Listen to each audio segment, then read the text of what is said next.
If you want to know how to buy shares of CPS Technologies Corp, this short guide will walk you through the steps. CPS Technologies Corp makes precision metal and thermal management components and trades on NASDAQ under the ticker CPSH. This is educational content, not financial advice. To purchase CPSH, you need a brokerage account, and I'll use eToro as an example to show the process.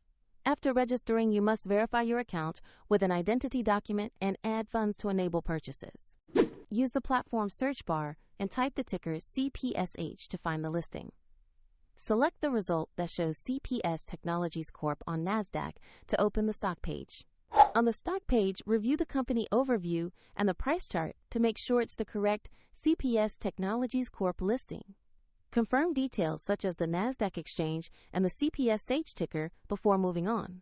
Click the Buy or Invest button, enter the amount you want to allocate, and review the order type, then confirm the trade.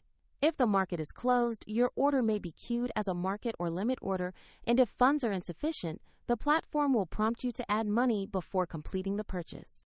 After execution, your new CPSH position will appear in your portfolio where you can monitor it. A link to eToro is in the description if you want to follow the example shown.